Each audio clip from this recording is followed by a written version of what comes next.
Welcome everyone to another episode from Pro Engineering. In this episode, we're going to continue working on the Tamiya King Cab. In particular, we're going to address, which is, I would say, the elephant in the room, and it happens to be the gearbox.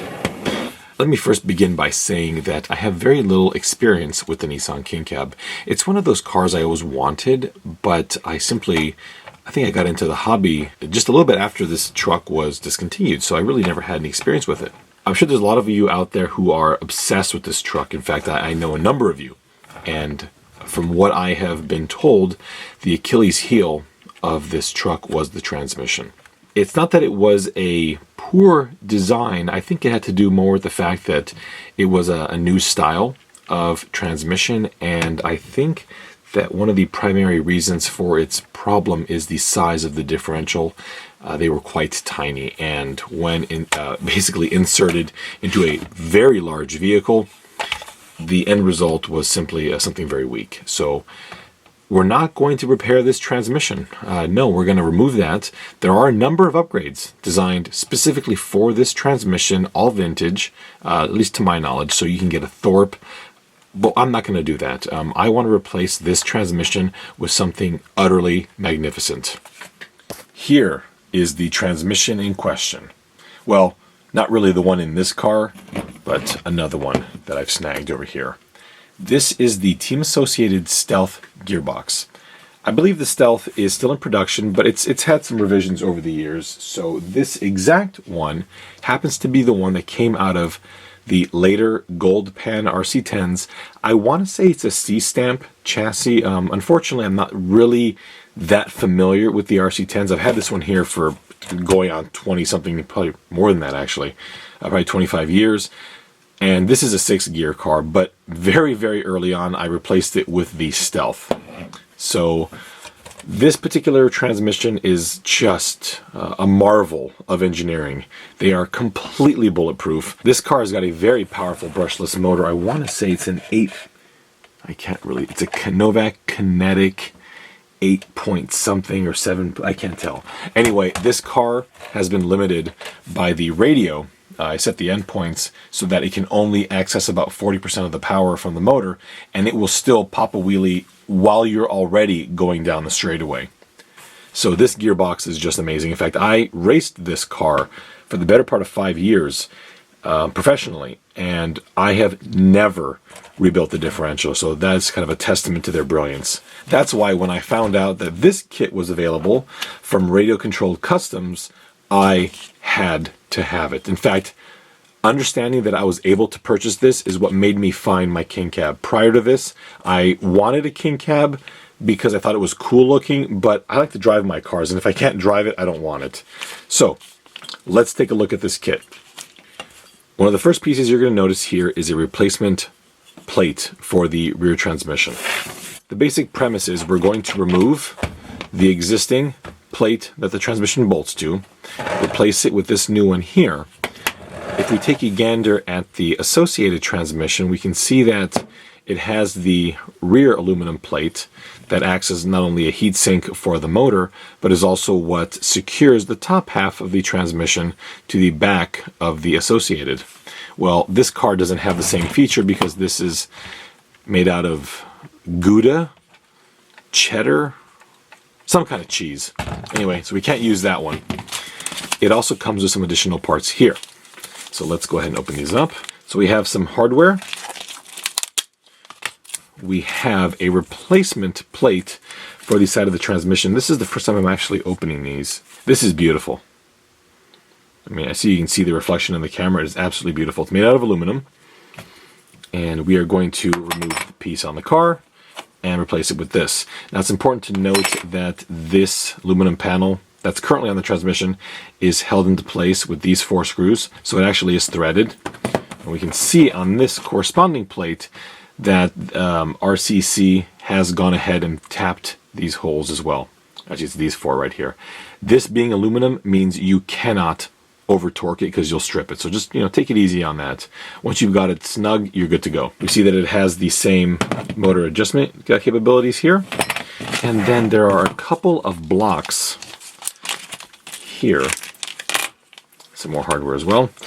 that I am assuming are going to be used to secure the transmission. So I'm already pretty excited and want to get started, so let's do this.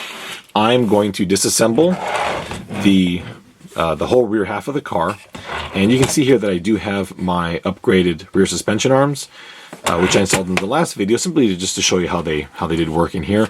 But we're going to transplant these onto the new transmission plate here, and hopefully everything will line up very nicely. So I'll be right back when I've gotten this taken apart. Well, the stock pieces have been removed, so here's the original king cab transmission, and here's our Stealth. And really, if you take a look at the two of them, you can see where the idea of removing this and putting this one in came to play. If anybody's familiar with the old 6-gear associated transmissions, they look even more similar to this setup here. I can understand where the idea came from, and I'm already pretty happy that I'll be doing this because I know that this transmission is going to provide me decades of solid operation. So let's put these to the side and take a look at these plates here. Now, you would think that they're identical, and they are identical where they need to be. So let's go ahead and just kind of overlay the two here. And so we can see here the mounting region that goes, and I'm trying to hold this kind of straight here, that bolts it to the chassis of the car are perfect. However, you come down here a bit more and you can see that there are some discrepancies. Remember, these two transmissions are similar, but they're not the same. This means that in order to get the Stealth into the location where the original king cab transmission was, some changes had to be made. This kit is also designed to use the stock A-arms, or at least something of the same geometry as I'll be using the Ampro Engineering A-arms. Therefore, you can see that the A-arms have been moved back by just about 3 millimeters, and they will be sitting inboard slightly, again, I would say between 3.5 to 4 millimeters. So your wheelbase will change and your wheel track will change. However, this is very slight in comparison to the overall look of the truck. And the bumper, as you can see here from the back as well, will also be sitting a little bit further back. So you have some slight changes to, again, the wheelbase and the wheel track, but I think on a vehicle of this size, they will be far from noticeable. So at this point, I'm just going to say goodbye, and you're not going to be missed. You, on the other hand, you're as welcome as the ball diff on the Blackfoot. So let's go ahead and put this in. Now, one of the first things I want to do is install the transmission. I have to take this aluminum plate here and all this stuff on the side off, but I think it'll be easier if I have this sitting on the transmission plate and, kind of secured to something. One thing that's very important to note is that the entire king cab is metric. This transmission, on the other hand, is not. These parts are US standard, which means you cannot use any existing Tamiya or metric hardware in these. The hardware that these come with, again, are going to be standard. Therefore, your JIS Tamiya screwdriver, put that away when dealing with this and go ahead and just whip out your standard Phillips screwdriver. I want to mount this transmission, so go ahead and use the same screws that came out of your, well, whatever your donor car was, or I'm pretty sure you can still find these transmissions as just, I guess, boxed samples. So when the Stealth first came out, you were actually able to buy these as a replacement for your 6-gear, which I did as I think I was like 15 or so. I got it for my birthday because the 6-gear was just, I don't want to call it a bad transmission because it wasn't. It was just a complex transmission. And I simply had no instructions at the time. I didn't know how to build the thing. And it was just a nightmare for me. So I got the Stealth, installed it, and it has been just smooth sailing ever since. All right, and that is installed. Just snug these up a little bit. Remember, this is nylon, so just when it stops, it's good enough. Next, what we want to do is I'm going to put in this little plate right here, and that is this guy here. So this is going to hold the this main brace here into the transmission. So I'm going to unscrew this and thread it in place, and I'll be right back. Just snugging these up right here. Just note that this piece is it's a pretty snug fit here. The reason being is that it comes very, very close to the transmission. So I just pushed both screws all the way through and started threading it in when it was a little further away from the transmission plate, and it seated perfectly. So that's that right there. I think right now might be a good time to remove all of this assembly here on the outside of the transmission and replace it with the new one. So we are working with, again, a standard tool here. So this is a 1/4 inch nut driver. And be careful with this nut here. I believe this is a strange thread. It's a 540. And usually they're 440, so this is kind of rougher to find.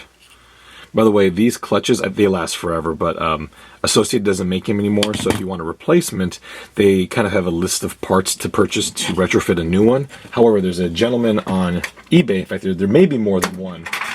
I forget who he was, but you can buy these directly from people who are remaking them. It's a pretty simple piece to buy, so you don't have to buy the entire crazy set that Associated has. So let's just pry this back.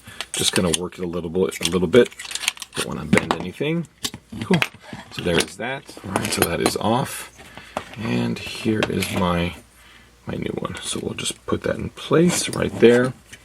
And again, make sure you don't cross thread any of these screws here. Thread this out just a little bit. I try and back thread these as well, simply because a lot of times there's interference with these plastic transmission halves, and the screw tends to thread itself in. It's not really using it as load-bearing member, but it's harder to start the thread, I found sometimes.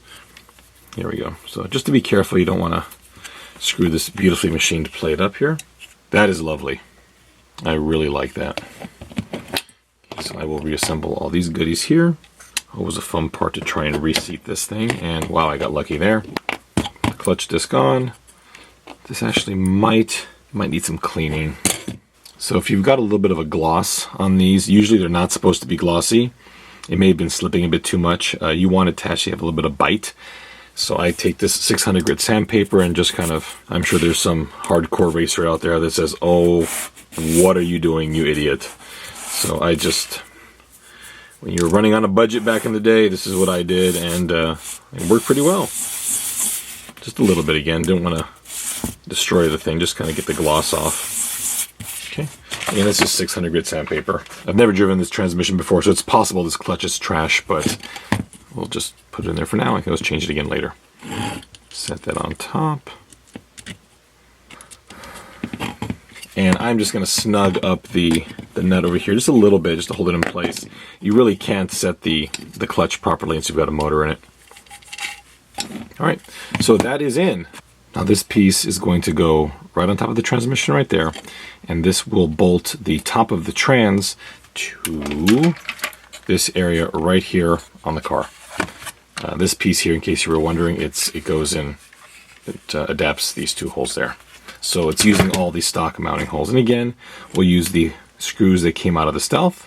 So I am fibbing a little bit here.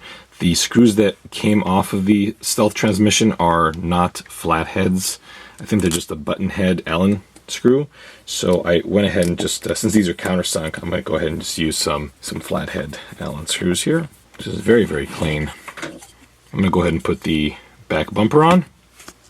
I'm going to use the screws that I used when removing the bumper. Come on, you. Those are the originals, and because they are JIS, or Japanese Industrial Standard, we'll use the correct Tamiya screwdriver. For those of you who aren't aware, Tamiya screws are not Phillips heads. They are, I believe, an outdated style called JIS, which is the Japanese Industrial Standard, and they have a different profile. So if you use standard screwdrivers on them, they tend to strip. I don't know if anybody's had that issue. So it's pretty common. So you end up needing to purchase these special JIS screwdrivers. This is one of them by Tamiya. They're fairly inexpensive and just, they work remarkably well. So if you do not have the proper screwdriver for your Tamiya, I very much recommend one of these here. Tamiya also sells this kit that I can reach over there. It's a tool set. It comes with a couple of sizes of the screwdriver, a nut driver, some Allen heads. This is awesome. I think it's like 15 bucks. It's worth its weight in gold. So if you've got a couple Tamiyas, I really recommend you get one. All right, bumper is installed. We are getting there. I think now we're going to go ahead and throw the arms in. So once again, I'm going to use my original arms. It did come with its own hardware to attach these. Because I've got the correct hardware, I'm just going to use mine. Because clearly, since my truck is such an original showstopper, that's going to matter. Just make sure that you put the arms in correctly, because I always put them on backwards. Now, although I am using my King Cab or Monster Racer arms over here, please note that this is designed for the stock Tamiya King Cab rear suspension. So if you have that suspension on your stock King Cab, you're good to go. Okay, so there we have it. I'm installing the right side suspension, and I've noticed that it is coming into contact right there.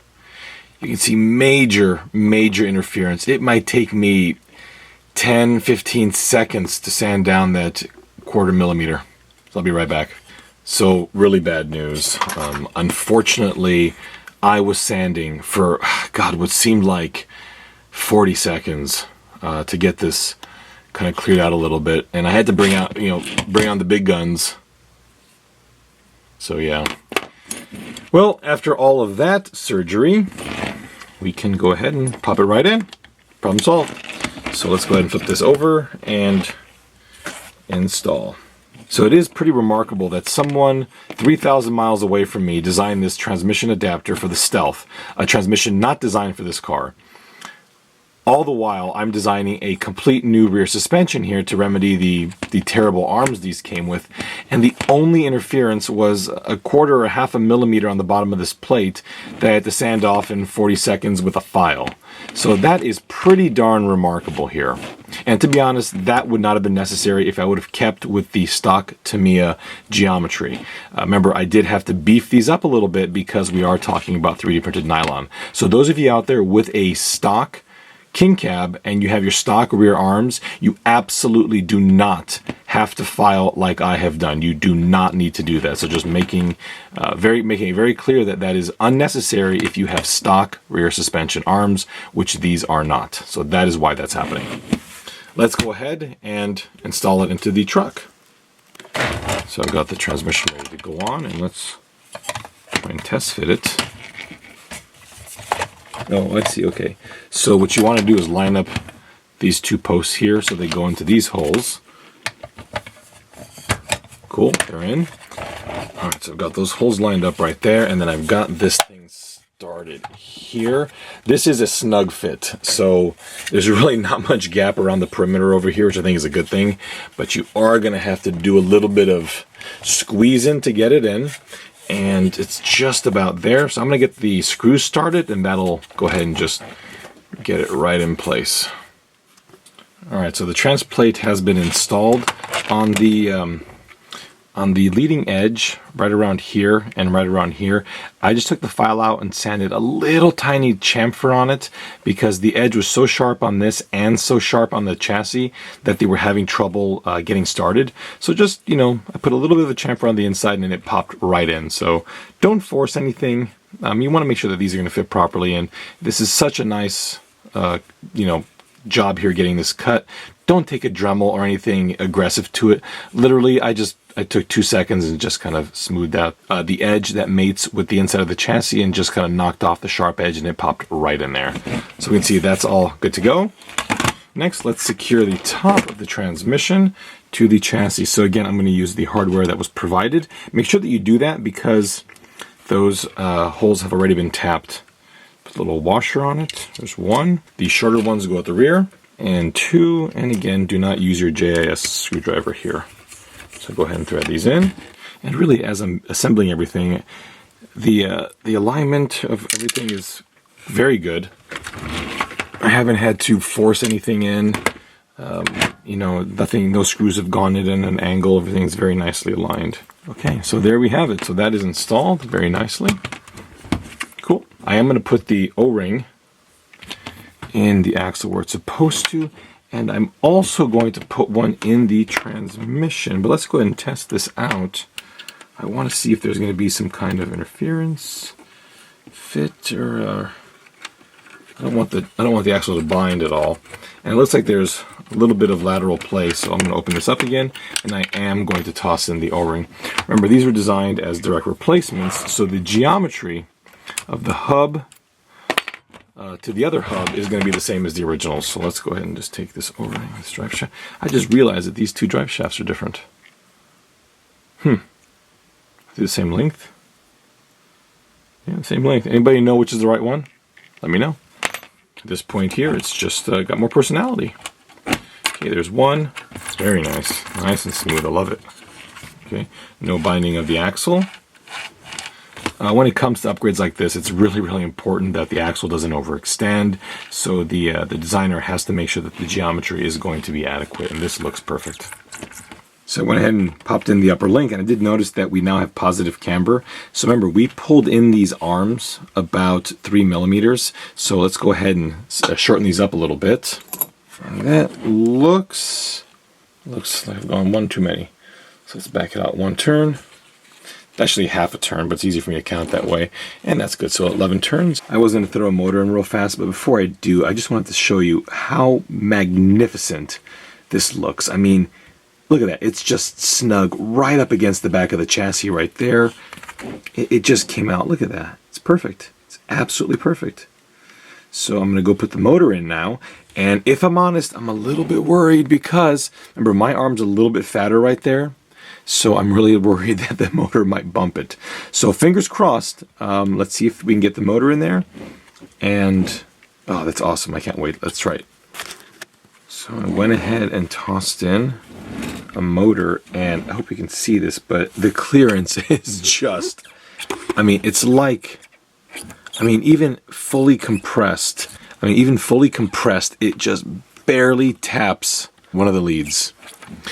Now, this is also with the smallest available pinion that I have with me. So this is a 16-tooth pinion. I find that highly unlikely that I'd be running this, but that is the motor or the pinion that I happened to put on there because I wanted to see what the smallest one I had was to kind of give it the extremes. Yeah, it just barely fits in there, and it's perfect. So the next phase here, I think I need to get this operational because right now it's not. I know everybody wants to see this thing in operation, and trust me, you want to see it as badly running as I do. So I can't wait to do that, and I think one of my major problems is I actually don't have a dust cover for this. I'll have to look into that now. Well, my friends, that has concluded the installation of the Radio Controlled Customs stealth transmission adapter for the Tamiya King Cab and the Tamiya Hilux Monster Racer. My thoughts. What do I think? Do I like this? Well, let's see. Where do I begin? No, I don't like it. I am in love with it. And I'm not even joking around about that. This transmission, I must say, I'm quite ignorant on it. I've never run it, but what I can tell you is that this truck is in. Well, here's the original transmission plate. Does this look like an abused truck to you? No. Well, then tell me why the differential's blown on this thing. So tell me then, why is the differential destroyed on this transmission? And I know these are complex units. Most likely it may have been improperly assembled, or maybe the previous owner had put in a 7-turn motor. I don't know. What I do know is I don't have the time to deal with this, so I know that the stealth transmission is going to be bulletproof. The installation was straightforward. You know, the only modification I had to do was to fit the arm in there, and that's simply because it's my own aftermarket unit. If you do not have my Ampro Engineering rear suspension arms, this is unnecessary. This is only done because the geometry at the end is a little bit fatter than the stock ones. Also note that I had to just chamfer down the leading edge of this just slightly to get it to start to seat. And then once I did that, the screws were able to pull it in very nicely. And you can see here it is a really nice flush fit. The edge treatment is excellent. There's no sharp edges. There's no poorly finished surfaces. The etching on Radio Controlled Customs is beautiful. So overall, I think they're amazing units. Right now, I've got the contact information for Derek, who is the owner of Radio Controlled Customs, up on the screen. So if you want one of these, please send him an email. So some upcoming upgrades. I did mention that I'm going to have a completely new bumper that works as opposed to the stock one here. And I had some people ask me about making the battery hold downs better. And again, I've never really used this truck, but I was looking at these and I'm like, are you serious? Are you absolutely... Did Tamiya not like this truck? I'm just curious. Did Tamiya say, we're going to make an amazing truck and make it terrible? I'm just curious if that's what Tamiya was thinking, because there are so many design flaws on this thing. Really, a bumper that protects nothing at all. it completely misses the front suspension, and it bolts to the weakest plastic I've ever seen in my entire life. And now you've got a battery holder that, does it hold a battery? I'd be amazed if it does. So I'm going to fix this because to me that's appalling. The bumper, again, I want something that can actually prevent something from whacking the bottom of this here. So that'll be an upgrade soon. And one of my first things I'm going to do is make this operational, because now that I've got a transmission, I've got rear suspension, I am absolutely dying to try this thing out. I've always felt that the King Cab was a beautiful piece of artwork. I think that just the way it sat, the body they put on it, overall, it was just a great looking truck. And now that I own one, I see what Tamiya was trying to do. But, you know, given I'm sure budget and resources, this was the best that they could provide for the market that they were aiming this at. Anyway, so thank you so much for watching. If you enjoyed the video, please go ahead and give me a thumbs up. If you're upset that I'm yelling at the King Cab, I feel your pain. I'm sure there's a lot of lovers of this truck out there, and trust me, I am one of them, and I'm much more critical with things that I like than I am with things that I hate. And I love this truck, so you better believe I'm going to be critical of it. Please subscribe. I am on Instagram and Facebook at Ampro Engineering. Before you take off, go ahead and check out the band Blue Pinto. They allow me to use their songs on my videos, and a link to their Facebook page is in the end credits. Thank you again, and we will see you next time.